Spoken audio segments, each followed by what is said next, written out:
Ladies and gentlemen, welcome back to another edition of Tale of the Tape. Now this time around, instead of 2 combatants in the corner, we have 3 combatants squished together into an octagon shape. And of course, who can forget the reigning champion, Minerva, now level 70, featuring a mythic uniform, a CTP of energy, and all of the fixins to make her a Thanksgiving dream come true.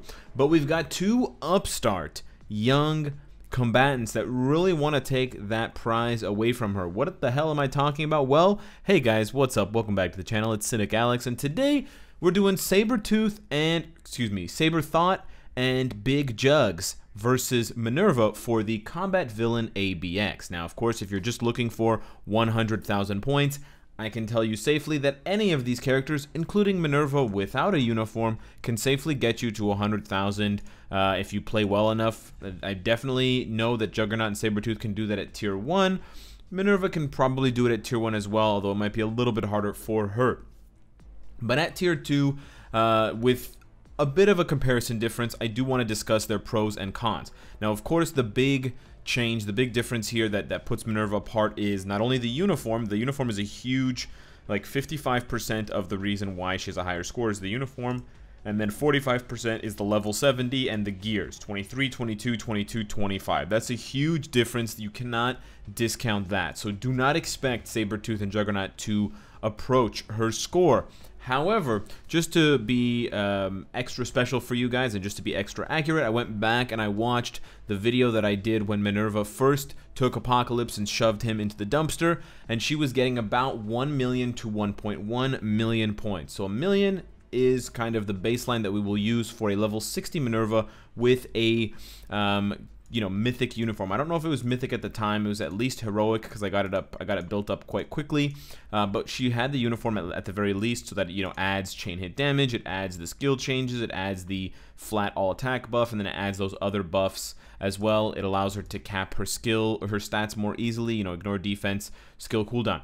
As far as the 2 characters that we're going to be testing today, Juggernaut and Sabretooth. For Juggernaut, I'm at rank 185, still have not unlocked his potential. He is also rocking a CTP of energy. He's only at a stage 6 Power of Angry Hulk, so he does have a way to go to get closer to a 30 or 35% increase all attack, so that does also affect his score a little bit. His skills are mostly leveled up, which the ones that need to be, and then I slapped on some 4-star physical attack, and I just gave him some placeholders, some temporary cooldown and ignore defense Urus. I did that just to get the cap, just to hit 50% for both. Otherwise, he'll get there once I level up his stats and his gears, because he'll get it from them instead of having to get them from Uru, and then I'll be able to spend it on something else. So I'm not doing like a full build here. Sabretooth is basically the same thing. He's also got a CTP of energy. He's also got a stage 6 Power of Angry Hulk. Skills are leveled up that need to be. And then Uru, we've just got actually 5-star physical attack versus 4-star with some crit damage. So a little bit more built up on Sabretooth than Juggernaut, but they're both pretty close to the cap. I didn't actually bother capping them for Sabretooth because I don't think he needs it. You could say he's slightly better built than Juggernaut, but he actually has a lower rank. So I don't know if that's because people don't want to spend on Juggernaut because he's a paywall or not. But without further ado, let's dive into some alliance battle action so you can see how they play. They both are very, very fun to play. They both can utilize the exact same team up, which is kind of funny. So in Juggernaut's case, you want to use Beast's leadership. You want to, of course, use Juggernaut. And then Sabretooth is actually the best team up here because of the Brotherhood of Mutants all attack max HP buff. Now, alternatively, you can bring Rhino along for a different buff. And if you don't have Beast, you can use Titania and Absorbing Man. This is actually a really good sort of more free-to-play build because of their features together in Fear itself when they got hammers and they got special powers. This one gives you physical attack, ignore defense, and crit rate cooldown. So 2 really nice combos, and you also get the 50% physical attack. The only difference is with Beast, you get the guaranteed crit, the recovery rate, and you also get that passable buff that really adds a lot. In Sabretooth's case, he doesn't have any good team-ups other than Juggernaut himself from the looks of it, so you're going to have to deal with that. I'm pretty sure he doesn't have any team-ups, so you're just going to have to deal with that and just throw in any other character until you do get Juggernaut to play with. So we're just going to go ahead. We'll basically do the same team twice, but we'll do one run with Juggernaut on the left and then one run with Sabretooth on the left. Now, for Juggernaut, in Juggernaut's case, he's quite fun to play. I have to say that. They're both fun to play, but Juggernaut, he really feels like Juggernaut.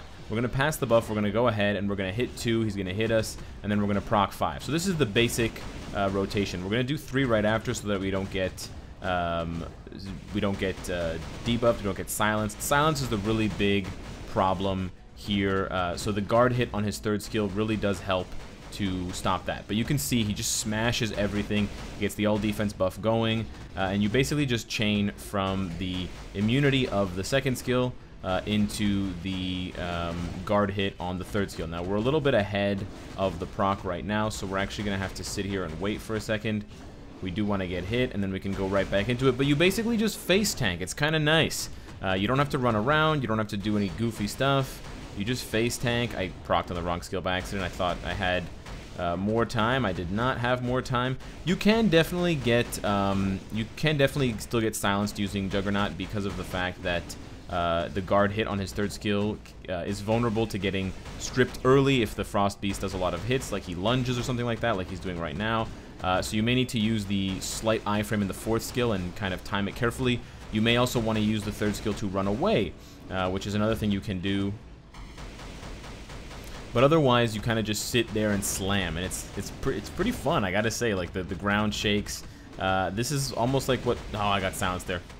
See, but I got silenced, but I actually got the immunity off, which is very bizarre. So he does get silenced. It does happen, unfortunately. It's not very often. I can say it's about once per run that I've been doing lately with this rotation. He does get silenced, so you can definitely increase his score by 30 to 50%. Based on him not getting silenced. But it's a good score right now. I am pretty much on pace for what I expected to be on pace for, which is about 900,000. He got between 850,000 and 900,000, depending on how much damage you accumulate. And you definitely want to accumulate as much damage as possible when you do that 2nd skill, so you don't want to run away from meteors and stuff like that, because then you won't accumulate as much damage. So keep that in mind. You want to face the Frost Beast. You don't want to run behind him. You don't want to do anything that would avoid taking damage. You want to just sit there and slam, and welcome to the jam. We're a bit behind now. I think we've missed a few procs. Oh yeah, we did. We definitely did. And actually, I did the wrong skill. I did 5 instead of 3. His 4th skill is proccing the obelisk way too often. Okay, we're gonna try to proc on 4 here. I haven't done this before. The 4th skill does really bad damage, I have to say. Just a warning to you guys.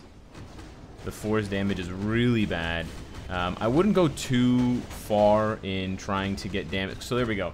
We got about 818,000. I goofed up. I got kind of distracted with my conversation. We could have gotten 900,000, just a little bit over. Maybe top score for me would be about 950. So he's pretty close, I would say, to Minerva's 1 to 1.1 million. He's very close if you consider the fact that he doesn't have a uniform. Now, is he going to get a uniform anytime soon? Probably not. We're probably not going to see uniforms for these characters for at least a few months. And keep in mind that he's a much more expensive character to build up than Minerva. But he's very fun to play. But I don't see him out DPSing her in the long run. For those of you that are also curious about what Minerva scores at level 70, I mean, to imagine a level 70 Juggernaut or a level 70 Sabretooth, I was getting, or I am getting, between 1.45 million, 1.5 million, and 1.6 million. So not too close to the cap, but not too far off. In Sabretooth's case, it's actually very fun to play as Sabretooth against the Frost Beast. And it's a pretty easy rotation. You do 5 for the proc, you do 1 for the iframe, 3 for the immunity, 4 for the damage, and then you go right back into the 5th skill. The 5th skill is a full iframe, so it's nice.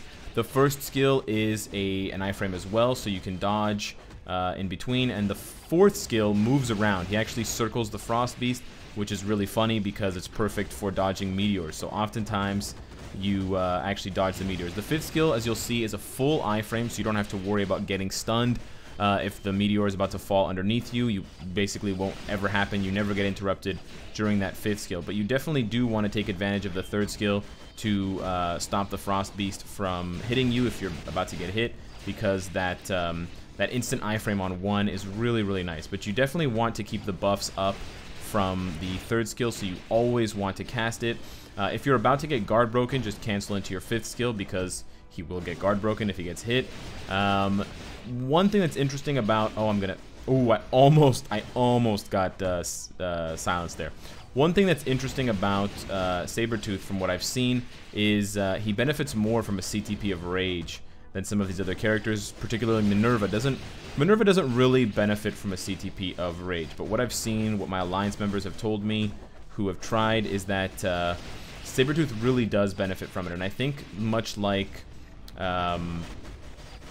Victorious, he benefits from it because he has such high crit damage, with the fact that he has the 30% chance to boost his crit damage even more, and so that coupled with the crazy hits, and he actually, wow, okay, I slid, that was complete, I'm gonna get double, that was complete bullshit. I basically got double snared there. What ended up happening was he slid in front of the Frost Beast, which is, it literally almost just happened again, wow. That's very rare, but otherwise, he's on pace for a similar score to that of Juggernaut.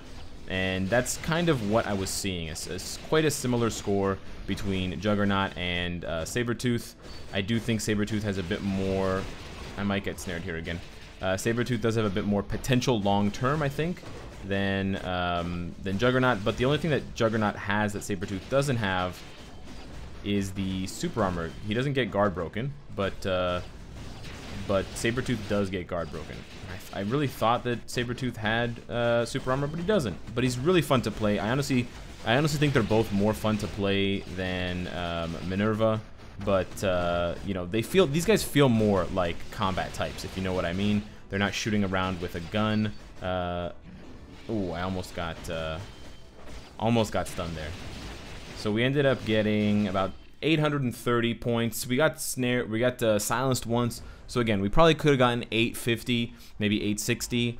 We may have been able to get 900 on a perfect run, but it's very, very similar. But still, we're talking, 100,000, 200,000 points away from Minerva when she was at level 60. So if you're wondering what a mythic uniform does for a character, you can see that, at least from this example, and I know there's more variables involved, like the chance to penetrate, the immunity, and different effects that the actual skills give you with the buffs, with the summon. There's so much going on, but roughly speaking, this uniform is giving Minerva at least 100,000 to 200,000 extra points in Extreme Alliance Battle, level 60 to level 60, compared to these big boys. Now, there could be a better rotation out there. There could be a better build out there. I think I could squeeze out a bit more points by filling out their Uru, and it's definitely possible that Sabretooth will be even closer to Minerva with a CTP of Rage, but my impression and the impression of some other people that I trust is that Minerva's going to hold her spot. You may see one or two kind of exceptions where there's a Sabretooth that hits 2.1 million, but I think the vast majority of players will find it easier to get a competitive score with Minerva versus Sabretooth or Juggernaut. Now, instead of having to invest crystals or real money for Juggernaut or Sabretooth, you're going to have to invest a lot into getting her uniform to Mythic. That's definitely a requirement, and then getting all of the optional uniforms to at least Heroic for all the additional stats. Having a uniformed Minerva at Mythic with none of the options is probably going to put you at a disadvantage, to the point where you can be outscored by a Sabretooth or Juggernaut. So you have to consider then the investment. Sabretooth does cost 5,000 to 7,000 crystals, but Minerva costs a pretty similar amount. It's 1,000 crystals for her uniform. It's 1,000 for this one. It's 1,000 for this one. It's 750 for this one. It's 1,000 for this one, and it's 750 for this, or no, it's 1,000 for that one. So it's pretty interesting to see the difference in case of uniforms versus non-uniforms, level 70 versus level 60. They've all got CTPs of energy, so it's a really nice comparison that way. And they're all really fun to play in different ways, but I do think the kind of free-to-play champion, Minerva, if you can call her that, does edge out at the end of the day. That would be my... I would probably put it number 1 Minerva, number 2 Sabretooth, and then number 3 Juggernaut. But who knows?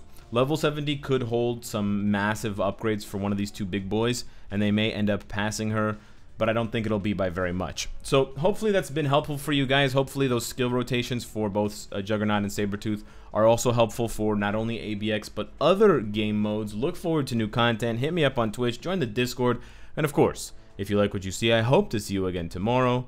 Take care.